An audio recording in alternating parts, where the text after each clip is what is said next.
Hello, हाँ dear student, तो next lecture में आगे बढ़ रहे हैं। तो आज हमें प्रक्षेप्य गति ख़त्म कर दी थी हमने, ठीक है। तो आज हम उनका डिस्कशन स्टार्ट करने जा रहे हैं जी। प्रक्षेप्य गति का डिस्कशन आज हम करने जा रहे हैं। तो आप देखेंगे प्रक्षेप्य गति के डिस्कशन में, तो देखिए जी, बात करते हैं स्टार्ट डिस्कशन। डिस्कशन में हमने लास्ट में कहाँ तक पढ़ा है ये देख लीजिए। हाँ, स्टेज 1 से ही स्टार्ट करना पड़ेगा। प्रक्षेप्य लेक्चर नंबर कितना है, नंबर देख लेना। लास्ट में हमने कितना करा है, 44 कर दिया है शायद, ठीक है। 44, 45, 46, 47 आज। तो प्रक्षेप्य गति के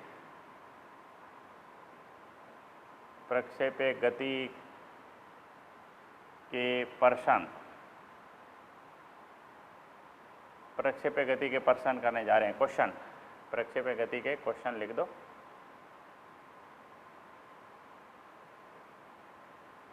प्रक्षेप्य गति के क्वेश्चन आज हम करने जा रहे हैं जी। तो हम कहाँ से स्टार्ट करेंगे? स्टेज 1 से स्टार्ट करते हैं जी। देखिए आप, स्टेज 1 से स्टार्ट करते हैं। क्वेश्चन 1, स्टेज 1 क्वेश्चन 1 क्या कहता है, देखो। यदि किसी कण का अधिकतम क्षैतिज परास r हो तो उसके द्वारा प्राप्त अधिकतम ऊंचाई। किसी कण का अधिकतम क्षैतिज परास r है, कोई कण है, उसका अधिकतम क्षैतिज परास है वो r है, ठीक है भाई। कोई कण है, उसका जो अधिकतम क्षैतिज परास है वो r है, तो उसके द्वारा प्राप्त ऊंचाई कितनी होगी? तो ये r मैक्सिमम है। r मैक्सिमम मतलब कितने कोण पर फेंका गया होगा? ये 45 पर फेंका गया होगा जी, तभी तो r मैक्सिमम हुआ ये, ठीक है। तो r मैक्सिमम r हो गया, तो ऊंचाई उस टाइम कितनी होगी ये आपको निकालनी है। तो ऊंचाई का सूत्र क्या होगा? u² sin square theta upon 2g। और r मैक्सिमम r का आप सूत्र लगा सकते हो,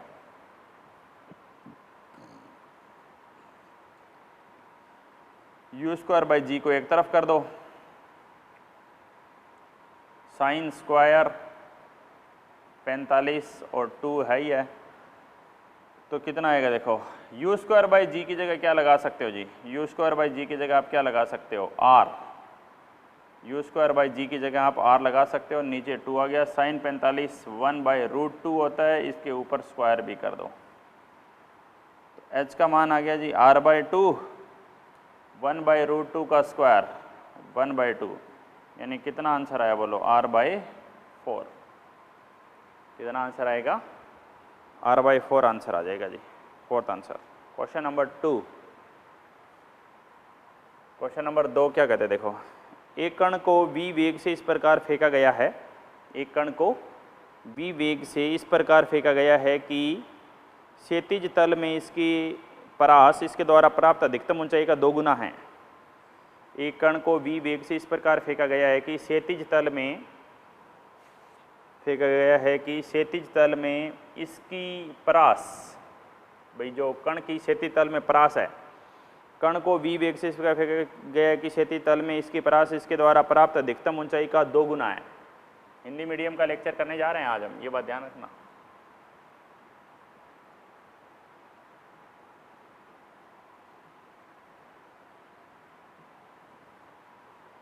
v वेग से फेंका गया है कि क्षैतिज तल में इसकी परास इसके द्वारा प्राप्त अधिकतम ऊंचाई का 2 गुना है। प्राप्त अधिकतम ऊंचाई का 2 गुना है। यदि g गुरुत्वाकर्षण त्वरण हो तो परास का मान बताओ। r का सूत्र लगा दो, u² sin theta cos theta 2u² sin theta cos theta by g, 2h का सूत्र लगा दो, u² sin square theta upon 2g। तो इस 2 से 2 कैंसिल, g से g कैंसिल, u² से u², एक साइन से एक साइन, क्या आएगा बताओ? 2 cos theta is equal to sine theta. तो इसको आप ऐसे लिख दो, 2 sin theta upon cos theta. Sine by cos क्या हो गया जी? Tangent theta is equal to 2। आप इसको ऐसे लिख सकते हो, tangent theta is equal to 2/1, ये थीटा, ये 2, ये 1, ये 2 का स्क्वायर 4 और 1 5। ठीक है जी, ठीक है। तो निकालना क्या है जी आपको, जी गुरुत्व हुए त्वरण हो तब परास का मान बताओ। तो परास का मान क्या होगा, आर का सूत्र क्या होता है बताओ, परास का सूत्र होता है 2u² sine theta cos theta upon g, होता है जी 2u² साइन थीटा क्या आएगा, यहाँ से साइन थीटा का मान क्या आएगा 2/√5, कोस थीटा का मान क्या आएगा 1/√5 अपॉन जी, 2 × 2 4u², 4u² √5 × √5 5g, 4u² upon 5g पहला आंसर आ जाएगा जी। समझ गए हो जी बात। दूसरे का आंसर क्या हो जाएगा जी, फर्स्ट आंसर हो जाएगा। इसके बाद बात करते हैं, देखो क्वेश्चन 3। क्वेश्चन 3 क्या है, एक कण को क्षैतिज वेग से थीटा कोण पर u वेग से प्रक्षेपित किया जाता है। एक कण है, उसको क्षैतिज से थीटा कोण और u वेग से प्रक्षेपित किया जाता है। वेग में परिवर्तन कितना है जब यह उच्चतम बिंदु पर है। तो देखो ऐसे जा रहा है उच्चतम बिंदु पर y दिशा में वेग क्या हो गया 0। क्या x दिशा में वेग बदला, नहीं, x दिशा में तो u cos थीटा पहले भी था और बाद में भी, लेकिन y दिशा में वेग पहले कितना था u sin थीटा, पहले u sin थीटा था बाद में 0 हो गया। तो आप कहेंगे वेग में परिवर्तन केवल y दिशा में होगा, वेग में परिवर्तन केवल y दिशा में होगा। डेल्टा वेग में परिवर्तन y दिशा में v final minus v initial. Final वेग कितना हुआ y दिशा में 0 और आरंभिक वेग कितना था u sin थीटा। तो परिवर्तन कितना हुआ जी u sin थीटा का परिवर्तन माइनस के साथ बोल सकते हो, परिमाण लोगे तो आप प्लस भी लगा सकते हो। ठीक है, अब क्वेश्चन 4 यहीं पे ही हो जाएगा जी। क्वेश्चन 4 क्या कह रहा है, क्वेश्चन 4 कह रहा है उपरोक्त प्रश्न में चाल में परिवर्तन। भाई चाल की कोई दिशा नहीं होती है, मैं आपको एक बात बता दूं, चाल एक अदिश राशि है। पहले चाल कितनी है u है, पहले चाल कितनी है जी u, और बाद में कितनी है जी u cos थीटा। पहले चाल u है और बाद में u cos थीटा है। इन दोनों में परिवर्तन देखना है, तो क्या परिवर्तन देखोगे, u minus u cos theta लिख सकते हो या फिर u cos theta minus u लिख सकते हो, एक ही बात है। ये चाल में परिवर्तन आया है, क्योंकि चाल की कोई दिशा नहीं होती है जी। अब ये नहीं कह सकते y दिशा की चाल x दिशा की चाल, क्योंकि y दिशा आ गई वहाँ पे चाल नहीं आती है, दिशा वेग की होती है, चाल की नहीं। तो ये अभी हमने पहले 4 सवाल किए हैं, हम एक एक क्वेश्चन डिस्कस करने जा रहे हैं। ठीक है, कोई भी क्वेश्चन हम छोड़ेंगे नहीं, सारे क्वेश्चन डिस्कस करने ही करने हैं हमें।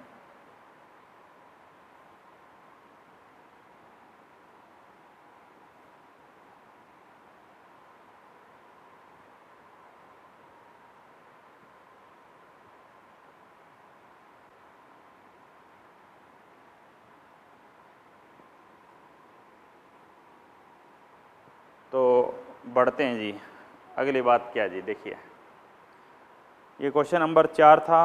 अब क्वेश्चन नंबर 5 क्या है,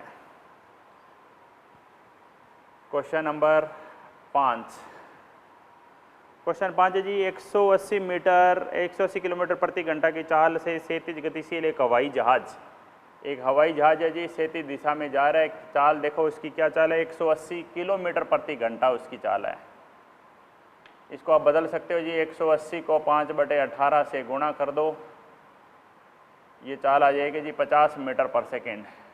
ठीक है, 180 किलोमीटर प्रति घंटा की चाल से क्षैतिज गतिशील एक हवाई जहाज से 490 मीटर की ऊंचाई पर उड़ रहा है। फिलहाल उसकी ऊंचाई कितनी है जी 490 मीटर है।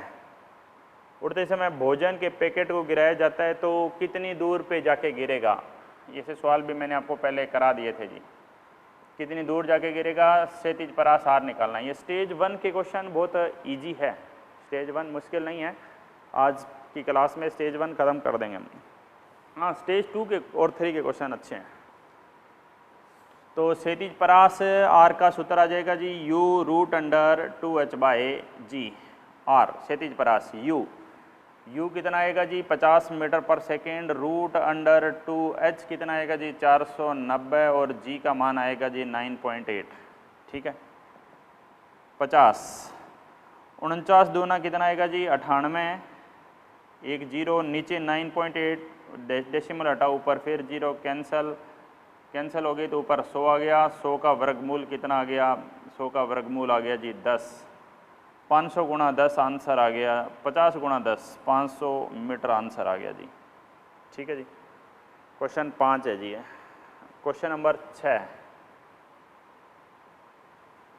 क्वेश्चन 6 ये कहता है कि एक बंदूक से क्षैतिज से 30 डिग्री व 60 व 30 डिग्री के कोणों पर 2 गोलियां छोड़ी जाती है। गोलियां समान क्षैतिज दूरी पर जाकर टकराती है।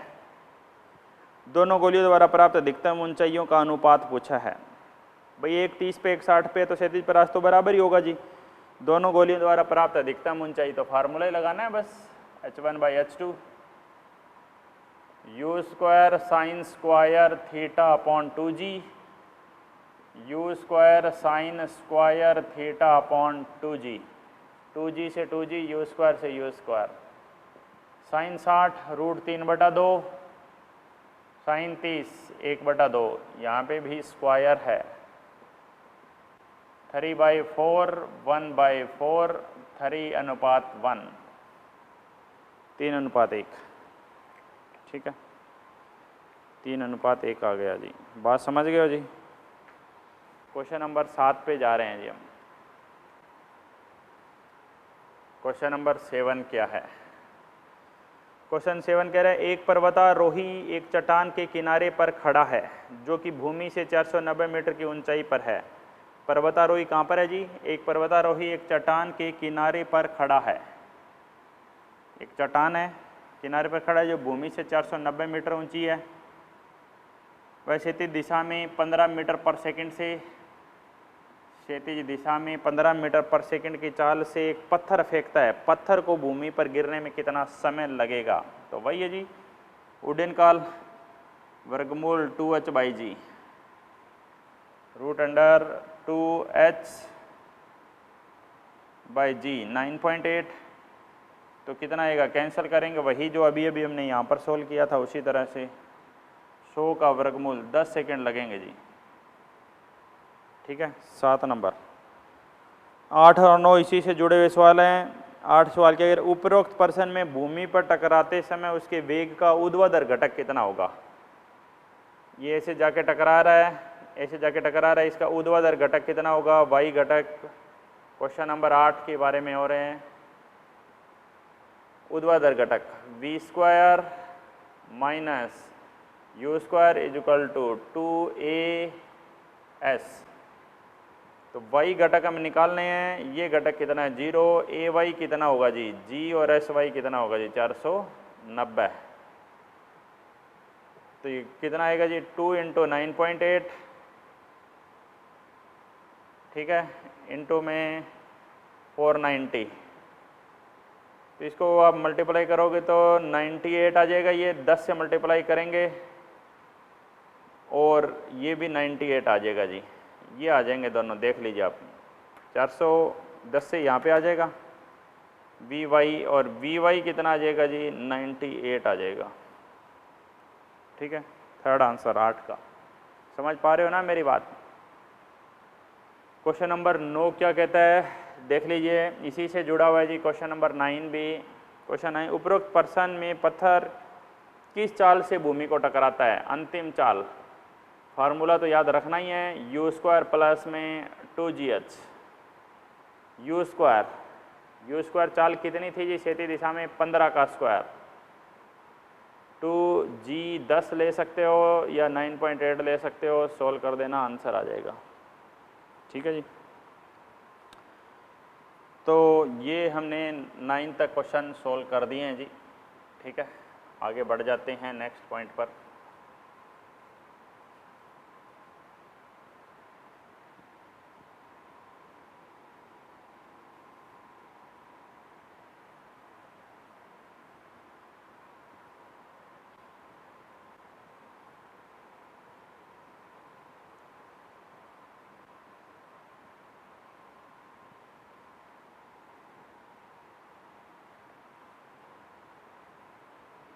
देखिए अगला पॉइंट क्या है,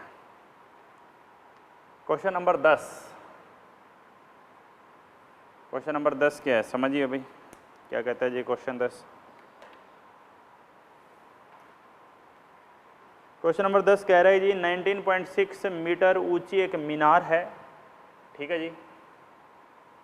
19.6 मीटर ऊंची एक मीनार है, मीनार से क्षैतिज दिशा में गेंद फेंकी जाती है। यदि प्रक्षेपण बिंदु व पृथ्वी पर टकराने को बिंदु जोड़ने वाली रेखा 45 का कोण बनाती है। यहाँ से आपने एक बॉल फेंकी जी क्षैतिज दिशा में, बॉल ऐसे आके गिरी है, प्रक्षेपण बिंदु और अंतिम बिंदु दोनों को जोड़ते हैं तो ये लाइन कह रहा है जी 45 का कोण बना रही है। गेंद का आरंभिक वेग कितना होगा ये आपको बताना है। ये 45 है, ये 90, तो ये बचा कितना, ये भी तो 45 हुआ ना जी, ये 19.6 है जी, ठीक है भाई। 19.6 ये दोनों कोण 45 हो गए। अब आप देखो ये दो एंगल बराबर हो तो दो साइड भी तो बराबर होती है। ये आर है, ये भी किसके बराबर आएगा जी, एच के बराबर आ जाएगा भाई, ये भी 45 हो जाएगा। तो गेंद का प्रारंभिक वेग कितना होगा, ये प्रारंभिक वेग हमें निकालना है। कैसे निकाला जाएगा बताओ, फार्मूला लगाएंगे, R = U √2h/g square, R² = U² 2h/g। R की जगह क्या रख देंगे जी, R की जगह h रख दीजिए, तो ये h का स्क्वायर हो गया, U² 2h/g, एक h से एक h कैंसिल हो गया, ठीक है। तो यहाँ पर क्या है, h = U² 2U² g आया जी। h का मान कितना है जी 19.6, इधर आ गया जी U², g का मान 9.8, और इस 2 को इधर नीचे ले आता हूँ तो क्या होगा जी, U² की वैल्यू कितनी आएगी 9.8 तो है ही है, ये भी तो 9.8 हो गया, 9.8 इंटू में 9.8, और U निकालना हो तो रूट ले लो, आंसर आएगा जी 9.8 मीटर पर सेकेंड, ठीक है। क्वेश्चन 11, क्वेश्चन नंबर 11 क्या है, स्टैंडर्ड रिजल्ट है, हम क्लास में भी प्रूफ कर चुके हैं कि किसी प्रक्षेपण द्वारा प्राप्त अधिकतम ऊंचाई h1 और h2 हो, उनका परास कैपिटल R हो तो h1 h2 में क्या संबंध होगा। तो किसी प्रक्षेपण द्वारा प्राप्त अधिकतम ऊंचाई h1 h2 और उनका से समान परास है, समान परास पर दो ऊंचाइयाँ h1 तथा h2 है, समान परास पे दो ऊंचाई h1 और h2 कब हो सकती है, एक थीटा पर होगी तो दूसरी 90 - थीटा पर होगी, यही तो है और क्या। तो इनका क्या संबंध था जी, याद करो, h1 गुणा h2 आपने किया था, तो एक तो थी U² sin² θ/2g, U² sin 90 - theta क्या हो गया था cos² θ/2g, तो इसका तो प्रूफ किया ही था हमने, U² × U² sin² theta cos² theta g × g का स्क्वायर 2 × 2 4, इनको एक साइड ले लेते हैं 4, ठीक है जी। तो क्या लिखा था बताओ, होल स्क्वायर ले लो, 4 को तो बाहर ही ले लो, नीचे g U² sin theta cos theta, ठीक है। लेकिन परास बनानी होगी तो क्या करना पड़ेगा बताओ, परास में तो ऊपर 2 आता है तो नीचे 2 से गुणा कर दो, बस फार्मूला बन गया, ये 1/4 ये फार्मूला बन गया 2U² sin θ cos θ/g, r/2 का स्क्वायर, r स्क्वायर बाई 2 का स्क्वायर, 4 चौक 16, r square is equal to 16h, r is equal to 16h नहीं है, H1H2 है, 16 H1H2, 4 root under H1H2,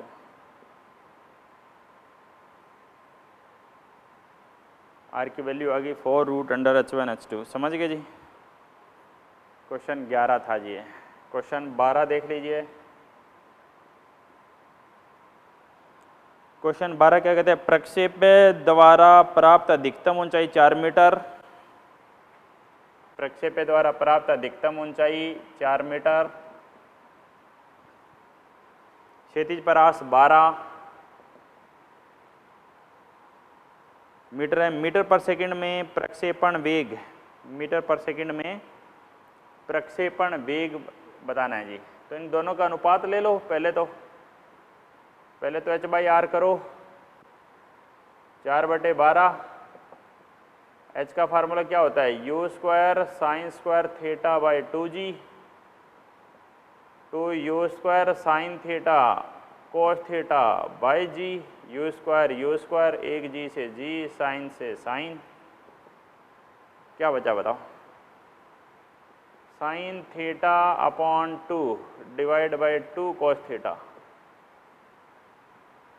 4/12, 1/3 sine बटे cos tangent theta upon 2 into 2 4, tangent theta की value आ गई 4/3।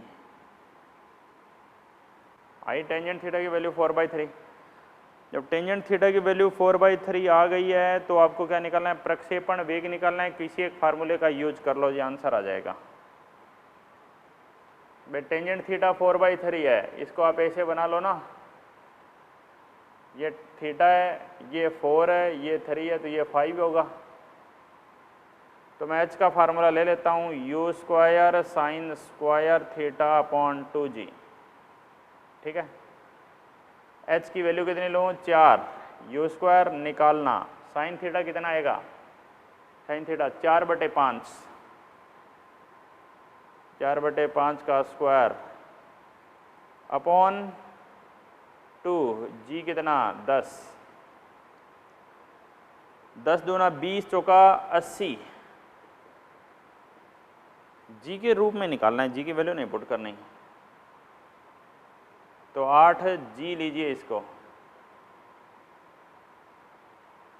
4 दूना 8g बराबर u स्क्वायर, 4 का स्क्वायर 16, 25, u स्क्वायर की वैल्यू आ गई जी, u स्क्वायर की वैल्यू ले लेंगे हम यहाँ पर, 25 इधर चला जाएगा, 25 बटे u स्क्वायर की वैल्यू आ जाएगी, 25 इधर आ जाएगा, 16 नीचे चला जाएगा, 8g, और u निकालना हो तो आप इसका क्या ले लीजिए, रूट ले लीजिए। तो कितना आएगा जी, इसको सोल्व कर दीजिए, ये कैंसिल हो गया, 25 यानी 5, और यहाँ बचेगा g और यहाँ बचेगा 2, 5 रूट अंडर g बाई 2, पहला आंसर। ये 12 क्वेश्चन कंप्लीट कर दिए हैं जी हमने, ठीक है भाई। आगे बढ़ जाते हैं जी। तो मेन बात यही है, मैं आपको जो बताऊं कि हर क्वेश्चन में अपनी इम्पोर्टेंस है, हर क्वेश्चन को आप तरीके से करिए, उसकी पहचान देखिए।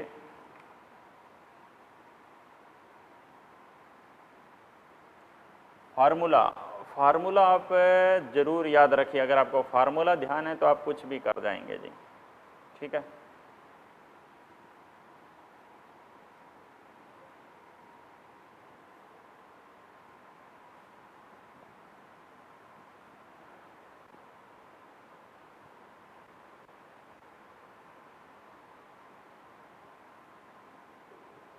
ठीक है, मैं आगे बढ़ता हूँ अगली बात पे। तो अगली बात क्या है समझिए। 12 क्वेश्चन हमने कर दिए जी, मैं 13वें क्वेश्चन पे जा रहा हूँ जी। क्वेश्चन नंबर 13 क्या कहता है, क्वेश्चन नंबर 13, क्वेश्चन 13 कह रहे जी किसी गेंद को क्षैतिज दिशा में कितने कोण पर फेंका जाए, किसी गेंद को क्षैतिज से कितने कोण पर फेंका जाए कि उसका परास आर और उड्डयन काल। कह रहे भाई आर और उड्डयन काल में ये संबंध हो जाए r इक्वल टू 5t² हो जाए, तो r का मान पुट कर दो 2u² sine theta cos theta upon g, 2u² sine theta cos theta by g 5t², 5 into में t² अगर हम लगा देंगे तो t की यहाँ पे वैल्यू पुट कर देंगे, t की वैल्यू पुट करते ही ये हम सोल्व कर देंगे।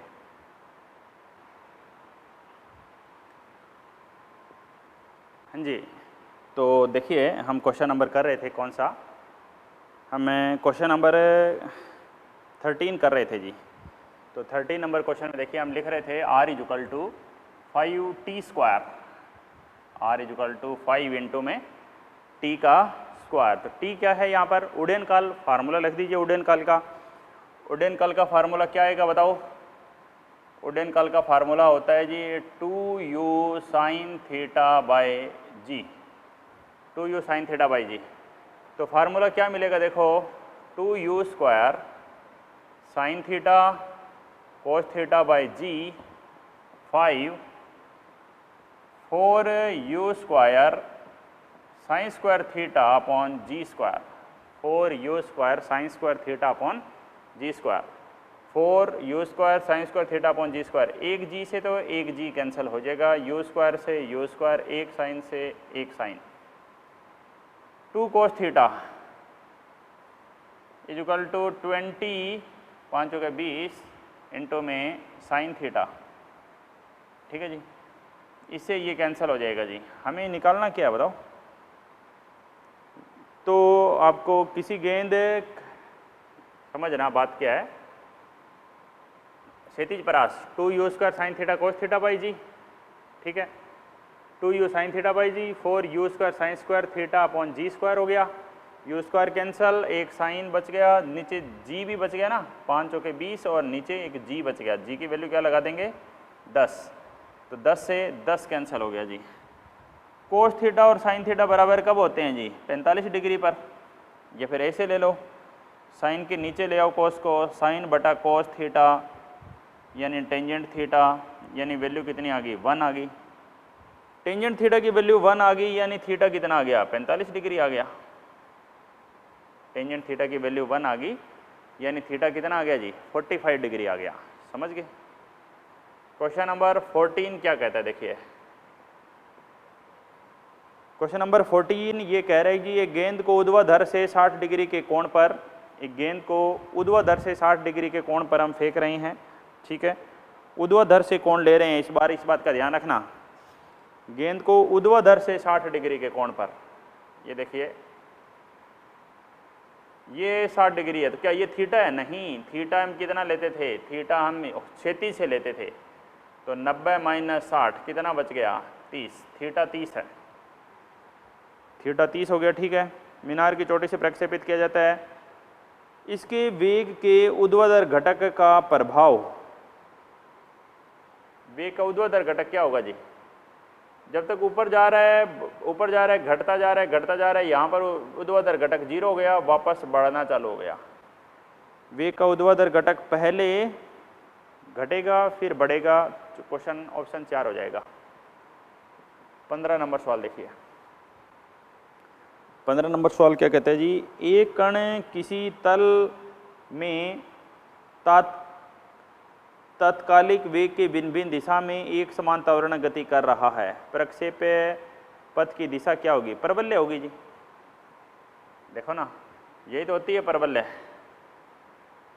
ताक्षणिक वेग की दिशा त्वरण से भिन्न भिन्न, ताक्षणिक वेग यहाँ, ताक्षणिक वेग यहाँ, अलग अलग ले लो v1 v2 v3 v4, लेकिन त्वरण हमेशा नीचे, ताक्षणिक वेग और त्वरण की दिशा भिन्न भिन्न है हमेशा, है कि नहीं बताओ, तो परवलयकार होगी जी।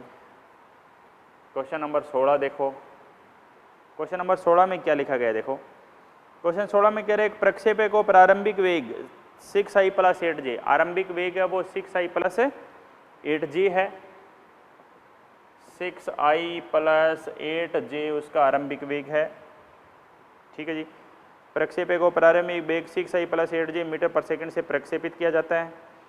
यदि g का मान 10 मीटर पर सेकंड स्क्वायर हो तो क्षैतिज परास, आप ये देखो यहाँ से आप क्या कर सकते हो, आप इसको ऐसे लिख सकते हो u equal to u x i u y j. U x का मान कितना आया 6 और यू वाई का मान कितना आया जी 8। एक का मान 6 आया है और एक का मान 8 आ गया। ठीक है। तो क्षैतिज परास का तो ये सूत्र होता है 2ux u y upon g. 2ux 6 u y 8 g 10, g कितना 10, तो बस 8 6 48 दूना 96 बटे 10 9.6 मीटर, 9.6 दूसरा आंसर आ जाएगा जी। 17 तक क्वेश्चन कर दिए हैं। अगले क्वेश्चन पे बढ़ जाते हैं। लगभग स्टेज 1 आज हम ख़त्म कर देंगे जी।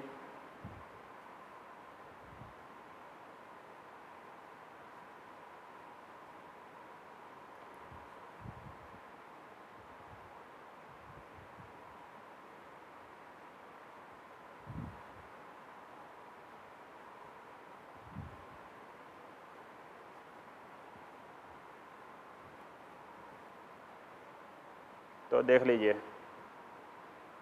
आगे बढ़े। ठीक है। तो बात क्या देखो, तो बात है जी क्वेश्चन नंबर 17 की। क्वेश्चन 17 क्या कह रहा है, समान द्रव्यमान की दो गेंद को समान चाल से एक ऊर्ध्वाधर ऊपर की ओर दूसरी को ऊर्ध्वाधर से 60 डिग्री कोण पर फेंका जाता है। ठीक है, समझो।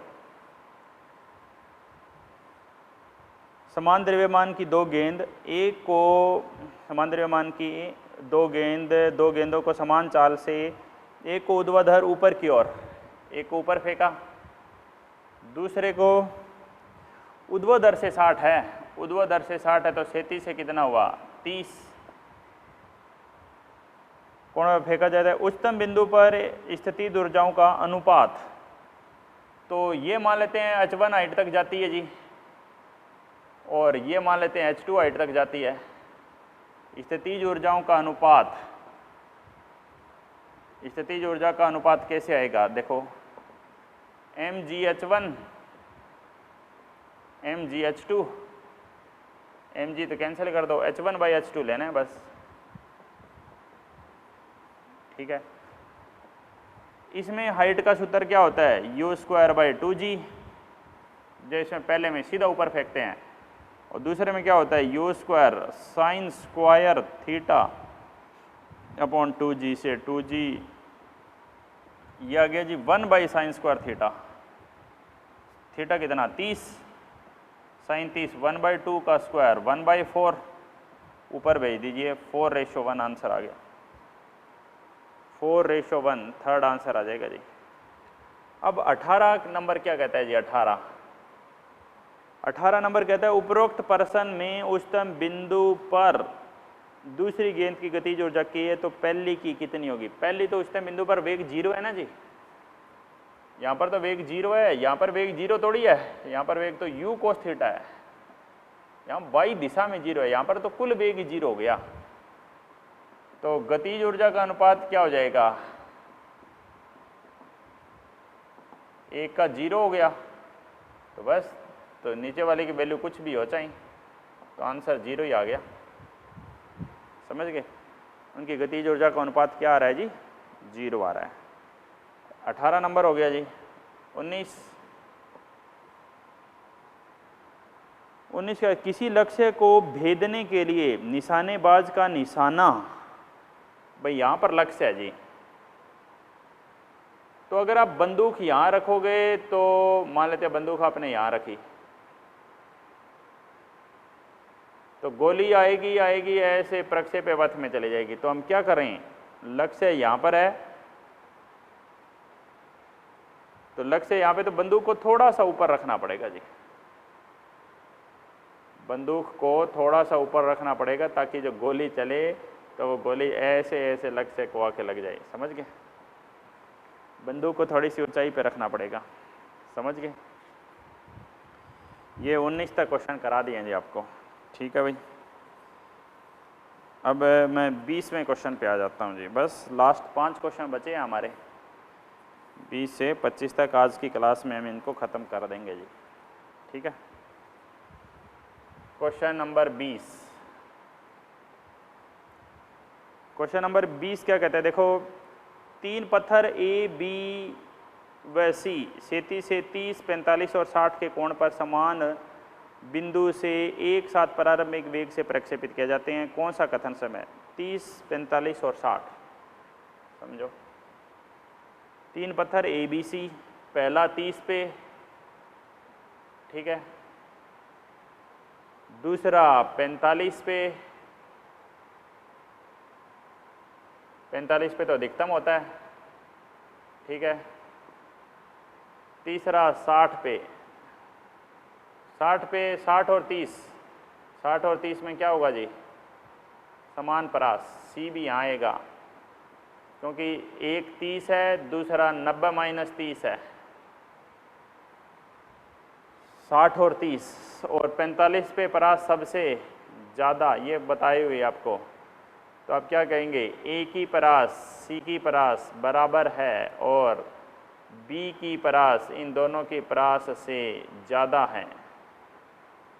ए और सी की परास बराबर है जो कि बी की परास से ज़्यादा है जी।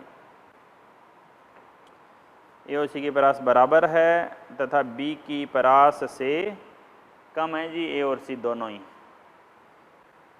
तो सेकंड ऑप्शन चला जाएगा जी।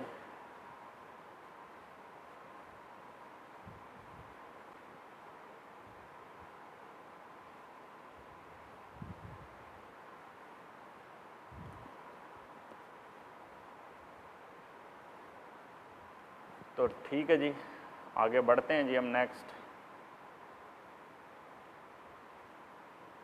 नेक्स्ट पॉइंट क्या है समझिए। नेक्स्ट पॉइंट क्वेश्चन नंबर 21 है जी।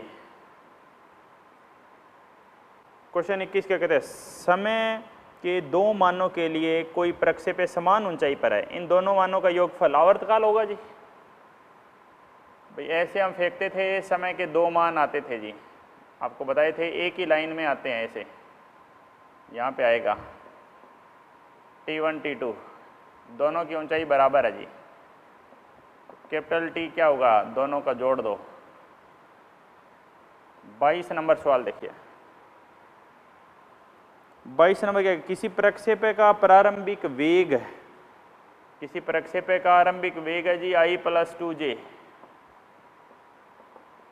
ux I uy j। ux का मान 1 है और uy का मान 2 है जी, ठीक है। प्रक्षेपी पथ का समीकरण पूछा है जी, तो सबसे पहले परास की जरूरत पड़ेगी जी। परास क्या होता है? 2ux uy अपॉन जी, ux uy अपॉन जी कितना? 10, 4/10, ठीक है जी, 2/5 बोल सकते हो। टेंजेंट थीटा की भी जरूरत पड़ेगी, किस कोण से आपने उसको फेंका है, प्रक्षेपण कोण क्या रहा है जी उसका। तो टेंजेंट थीटा क्या होता है? y घटक बटे में x घटक, 2/1। टेंजेंट थीटा का मान कितना आया? 2। टेंजेंट थीटा का आ गया, परास का मान आ गया, तो आप परवलय की जो समीकरण होती है वो लगा दो। क्या समीकरण होती है? y = x tangent theta 1 - x/r। x tan theta की वैल्यू कितनी आई है जी? 2। 1 - x/r कितना आया जी? 2/5। y = 2x 1 - 5x/2, 2x - 5x², 2 से 2 कट जाएगा ना, तो y = 2x - 5x², 2x - 5x², पहला ऑप्शन। ये 22 नंबर क्वेश्चन था। अब आता है जी 23। 23 नंबर क्या कहते हैं देखो, 23 कह रहे जी एक गेंद 37 से 60 डिग्री के कोण पर ऊपर की ओर फेंकी गई है, वह पृथ्वी पर 90 मीटर दूर गिरती है। एक गेंद 37 से 60 डिग्री कोण पर ऊपर की ओर फेंकी गई है, गेंद 37 से 60 डिग्री कोण पर ऊपर की ओर फेंकी गई, पृथ्वी पर 90 मीटर दूर गिरती है। यदि गेंद को उसी प्रारंभिक वेग से 30 डिग्री कोण, उतनी दूरी पर गिरेगी जी, अरे 90 मीटर पर ही तो गिरेगी। एक बार आपने 30 से फेंकी, एक बार आप 60 से फेंकोगे, एक ही जगह गिरेगी। कारण एक थीटा, एक 90 माइनस थीटा, एक 30, दूसरा 90 माइनस 30, दूसरा कितना 60। तो 60 पे और 30, थीटा और 90 माइनस थीटा पर परास क्या रहता है, समान रहता है। ठीक है भाई। 24, 25 दो क्वेश्चन और है जी, बस फिर स्टेज 1 ख़त्म कर देंगे आज। 24 क्या कहता है, एक वस्तु 37 से 30 डिग्री के कोण पर 30 मीटर पर सेकंड की चाल से प्रक्षेपित की जाती है। 1.5 सेकंड पश्चात 37 से कोण कितना होगा। ठीक है जी, सवाल समझिए। सवाल कह रहे हैं जी एक वस्तु है, उसको 37 से 30 डिग्री के कोण पर 30 मीटर पर सेकंड से की चाल से फेंकी जाती है। 1.5 सेकंड पश्चात 37 से कोण कितना होगा। तो 1.5 सेकंड पश्चात 37 से कोण निकालना है, यानी आपको टेंजेंट अल्फा का फार्मूला तो लगाना पड़ेगा। क्या फार्मूला होता था जी टेंजेंट अल्फा का, b y by b x, b y u sine theta minus g t upon u cos theta. ठीक है जी, टेंजेंट अल्फा का फार्मूला है जी यू साइन थीटा, यू कितना है जी 30, साइन 30, जी 10, 1.5 सेकंड पर, यू कितना 30, कोस 30। ठीक है, साइन 30 हाफ, साइन 30 तो 1.5 ही होता है, हाफ को नहीं 0.5 होता है, 1.5 नहीं 0.5, ये 15, 30 कोस 30, जरूरत ही नहीं पड़ेगी भाई, ये भी 15 है और ये भी 15 है, ऊपर जीरो बन जाएगा, तो जीरो बन गया, तो पूरा ही जीरो बन गया। टेंजेंट अल्फा की वैल्यू आई है 0, यानी आप बोल सकते हो जी अल्फा कितना आया, 0 डिग्री आया। तो उसका प्रक्षेपण कोण कितना आया जी, 0 डिग्री आया, बिल्कुल। Last question 25 number.